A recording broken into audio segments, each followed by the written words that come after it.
Go back upstairs, that shows a line of train wheels on the tracks next to some rubble. That was the rolling mill. And then in the 1880s, they rebuilt it as a cotton mill. And today the cotton mill has been turned into condos. It is now the Stacks Lofts. And that's also where Cabbagetown is located. And if you're familiar with Atlanta, you know across the rail line from Cabbagetown would be Oakland Cemetery, right about here. And Oakland Cemetery began as the first city cemetery of Atlanta in 1850, and many important Atlantans are buried there, such as Maynard Jackson, Margaret Mitchell, Bobby Jones, and many others. There's also over 6,900 Confederate soldiers buried there, and about a dozen or so Union soldiers, and it's where the Confederate General John Bell Hood watched the Battle of Atlanta from. So as we look out at this painting, we are viewing it from behind the Union lines as the Confederate soldiers are charging toward us. And we're seeing it at a brief moment in time. It is roughly 4:45 in the afternoon, Friday, July 22nd, 1864. And if you look next to this red brick house down here, this is the Troop Hurt House. This was just a plantation house under construction. It would be demolished a few days later. But this is as far as the Confederates would get, so you can see here, they managed to break through the Union line and capture some of the cannons and turn those around. However, this would be very short-lived. What we're seeing is the Union soldiers regroup and charge back. They also had a brand new modern rifle with it, the Henry repeating rifle, which could hold 17 shots without having to reload, so this would have been a tremendous advantage.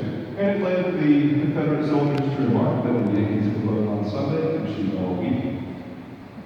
If you look at the tree next to the red brick building, this flag up in the tree, this would have been a signal flag. And this flag would have been used to communicate with generals nearby who would have been watching the battle from hilltops with binoculars. And then if you look at the bottom of that same tree, you'll notice a white flag with a red X. So originally, all the Confederate flags in this painting were painted white with a red X. But that is incorrect, so we're not quite sure where they got that idea from. There were no Confederate flags that looked like that.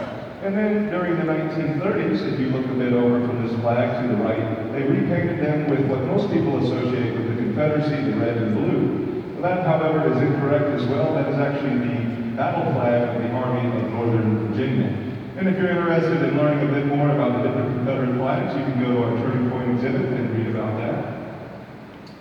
And now, if anybody ever saw this painting when it was in Grant Park, you may have heard the story of the Martin brothers of Tennessee. And if not, you can listen to some of the old recordings downstairs, and you should go with this painting. But if you look at my light on the red brick building and follow it to the bottom of the canvas, you will see a Union soldier down here giving water to a wounded Confederate soldier. And these guys were always called the Martin brothers of Tennessee. So however, we do know that story is false. It was made up, nothing true about it. Paul Atkinson made that up and tried to sell tickets when he brought it to Atlanta in 1892. But it didn't work out too well for him. He ended up going bankrupt. But if you look behind the Union soldier, you can see this guy right here with the goatee, Frederick Hines. He's one of the artists who has decided to paint himself in the painting. And once you go downstairs, you can try to find Frederick Hines in the photograph right below this platform. And now if you look up into the sky and over to the right, you'll notice this two-peaked mountain in the distance. This would be Kennesaw Mountain. And if you're familiar with Atlanta, you know you cannot see Kennesaw Mountain from Inman Park. So the artists have taken some liberties to move certain landmarks in much closer than they actually appear. So there was a lot of heavy fighting at Kennesaw just 3 weeks prior to the Battle of Atlanta. And during the Civil War, the town of Kennesaw was called Big Shanty. And this is where the great locomotive chase started. This is where the general locomotive was stolen. And upstairs we have the Texas locomotive, which is the one that chased it down in the great locomotive chase. And if you'd like to go see the general locomotive, it's out in Kennesaw today at the Train Museum. And now as we continue to our right, so the Atlanta History Center would be located somewhere in this general direction today. And we're just a few miles from where the Battle of Peachtree Creek occurred. And that happened 2 days before on July 20th, another major engagement, another Union victory. And then you'll notice this house as we keep going to our right. On the hill, this is where General Sherman made his headquarters during the battle. And over here you can see General Sherman on horse watching the battle. And today, this is the location of the Jimmy Carter Presidential Library. This is where the Carter Center is located. So next time you go to the Carter Center, be sure to walk around the grounds and look for the marker that marks the spot where this house once stood, the Augustus Hurt House. And to the right of the house, you'll notice a wagon has just arrived back, and this wagon would have been carrying the body of Major General James McPherson. So General McPherson was shot and killed earlier in the day over in East Atlanta around 2 p.m.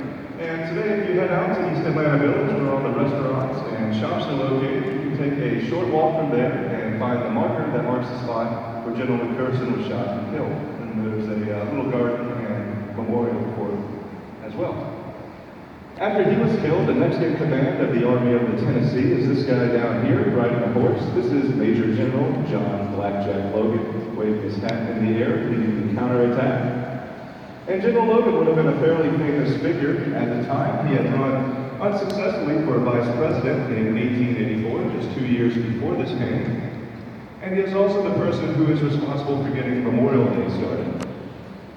And right behind General Logan is Captain DeGrasse. We have his pistol and his sword in our display case right outside of the Cyclorama. And he is the one who was forced to retreat earlier today. Those are his cannons by the red brick house. And today, if you want to find the marker where that red brick house once stood, you can locate it on DeGrasse Avenue. So the street has been named after Captain DeGrasse, where his battery was located. And now, if you look up, going up the hill, you'll notice a covered wagon taking a wounded soldier off the field of battle, and this would have been Brigadier General Manning Force. So Manning Force was shot in the face during the battle. Somehow he survived, and he would be awarded the Medal of Honor for his courage. And right above from the covered wagon, you see a guy coming down on a white horse, and this is Theodore Davis. Theodore Davis was an artist and war correspondent for Harper's Weekly magazine, and he served as the chief advisor to the 17 German artists for this painting. If you look into the diorama, you'll notice a pole coming up with a cut wire, and the poles would have run the length of the rail line. These were telegraph poles using Morse code, sort of the high-speed internet of the day.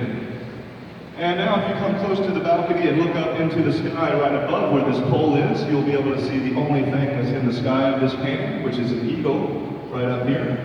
And this eagle is called, his name was Old Abe. And Old Abe was the mascot for the 8th Wisconsin Regiment. So the 8th Wisconsin Regiment was not in Atlanta during the battle, but hopefully you heard that this painting was created in Milwaukee, Wisconsin. So the artist put him in there to pay tribute to their adopted city and state at the time. But unfortunately for Old Abe, nobody would have seen him soaring in the sky, as he would have spent his life tethered to a perch. However, he would become the mascot of the 101st Airborne, the Screaming Eagles. And you can see him on a patch downstairs and read a bit more about him. And now as we look east down the rail line, that mountain in the distance would be Stone Mountain. And again, it's been brought in much closer than it actually appears. And if anyone has ridden Marta from the Inman Park Marta station and you head east, you know you would be heading toward Decatur. So the smoke rising above the tree line right here indicates a skirmish that would have been taking place in Decatur. And of course, DeKalb Avenue runs right along the rail lines today. And then delicious Fox Brothers barbecue would be right about here. Yep. And this house right here is a hospital, and we know that because of the yellow flag. So before the Red Cross symbol that marked a hospital, they used a gold flag with a green H on it. And if you want to see one of these, you can head up to our Turning Point exhibit. We have one of these on display, and you can read a bit more about that. And now, if you follow my light in the sky and continue over and down, you'll see the only African American in the painting. He's wearing a red shirt, seated on a horse, speaking with a Union soldier right here. And we're not really sure why the artist chose to depict him in this way. Perhaps he was a scout. As you may have heard, General Sherman would not allow any fighting African American regiments on the Atlanta campaign. However, there would have been 400 to 600 African American troops serving in various roles, such as stretcher bearers, undercooks, and wagon drivers. Now, if you look into the diorama, you'll notice some figures marching up toward us. They range in height from about 18 inches near the campus to 42 inches as they get closer. And these guys were all added during the 1934 to 1936 restoration, and there's 128 of them in total. All except for one you may have heard was added in 1940, and that of course would be Clark Gable, who said the only thing this painting was missing was himself. So if you follow my light that's in the sky, down to where the wagon enters the painting. Keep following it up to where I'm speaking, and look down, and you will see a nice smiling red butler. So Clark Gable was right down here, and he was added in 1940. And if you look back into the painting, you may have heard that Paul Atkinson in 1892 changed the narrative just a little bit by saying this was the only Confederate victory ever painted. So here's a group of soldiers who he had painted in blue. As you can see, they have since been restored back to Confederate prisoners of war. And now, if you look on this hill to our right, you can tell that major engagement is about to take place. So this is where some of the heaviest fighting occurred during the Battle of Atlanta. This was Ball Hill, later renamed Leggett's Hill.